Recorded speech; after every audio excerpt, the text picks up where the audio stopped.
Welcome everybody to another episode of Candid Convos, and today's guest is environmental lawyer Jennifer Novak. Jennifer, thank you for joining us.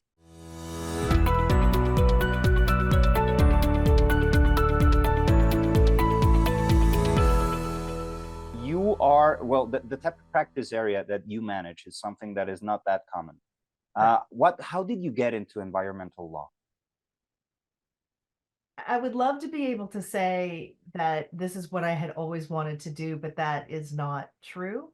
I always wanted to be a lawyer, and had the opportunity over 20 years ago to work for the California Department of Justice, which is our Attorney General's office. And at the time, they needed an attorney with trial and litigation experience more than they needed an environmental lawyer, but working within one of their environmental units. So somehow, despite the fact that I did not have practice experience in this specific subject matter, I did know how to handle myself in a courtroom and to litigate, and they needed those skills, so they hired me.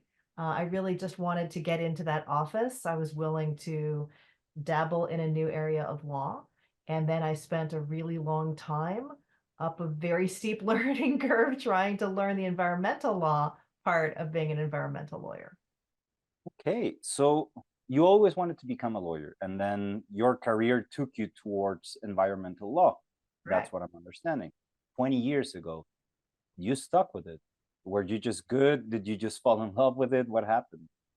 It's a variety of things. I mean, first, it's very fascinating because it touches so much of people's day-to-day lives, and trying to balance just the realities of the world that we live in with the need to protect the environment, not harm it further, and still explore its effects on us as people and the world.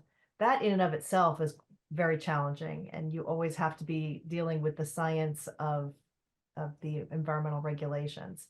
At the same time, the people who practice in this area tend to be really nice, really smart, and we work together for the most part really well, even if they're the ones who are regulating my clients or against me on a case, or trying to enforce the laws. For the most part, I find we all have a belief in the environment. We just have disagreements about how to prioritize things. And we all have a job to do to make the system work. So it's a combination of those things. This thought popped in my head. You work a lot with businesses and legacy.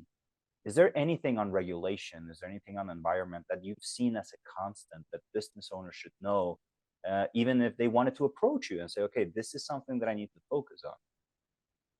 First of all, because there's so much to say on that point, we do have a YouTube channel where I post videos from time to time, really trying to explain some of these issues to people and why it's so important.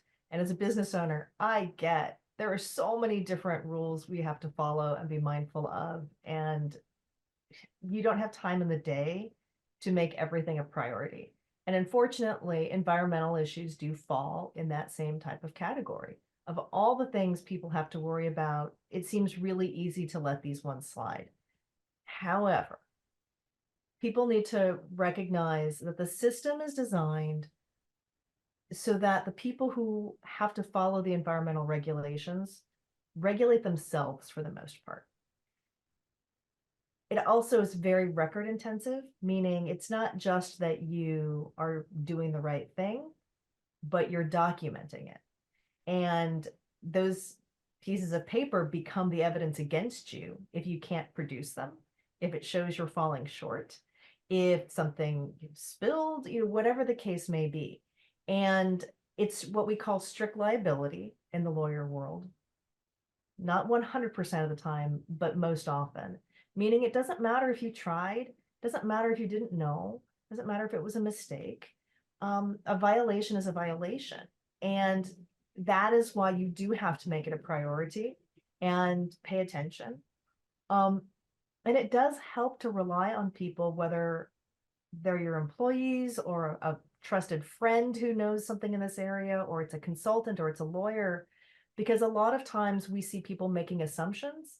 They read an environmental document and they think, oh, this looks good. It sounds good, but they're not reading between the lines to see what are the answers and what questions were actually being asked to know what it really means. And so I do appreciate the people who have the foresight to say, can you just take a couple of hours to look this over and tell me, am I about to get into trouble? Right. For example, we looked over some documents for someone who's buying his first home, and it's in an area that has had some environmental complications. And he was worried about bringing a wife and starting a family and raising a baby in a house if it was not going to be safe. And wow, that's not somebody who needs $1 million worth of legal work, but they just need those assurances that tell me that this is okay to do. Right? That was a small project, really tiny, right? But of course, you want to help those people, and you appreciate the fact they're not just going to come to you 5, 10 years later saying, I have a massive problem on my hands. We're all adapting to it.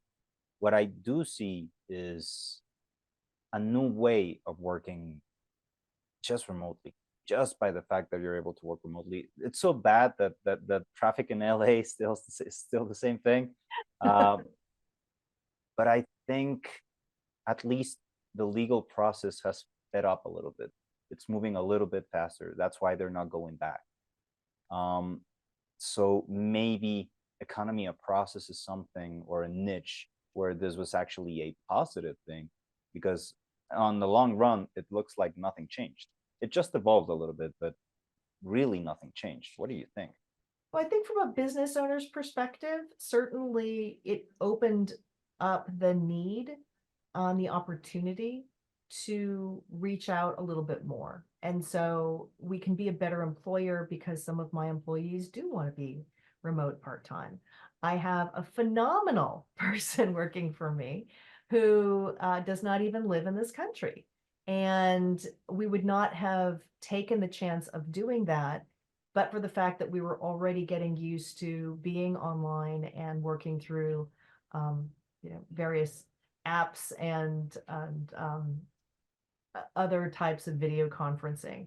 So it did move us from more of a traditional, what we call brick and mortar, into something much more flexible, where we can attract better talent, we can be more hospitable for our employees, and we can utilize technology to maintain the culture of the firm and strengthen our relationships without needing to sit in an office together all day.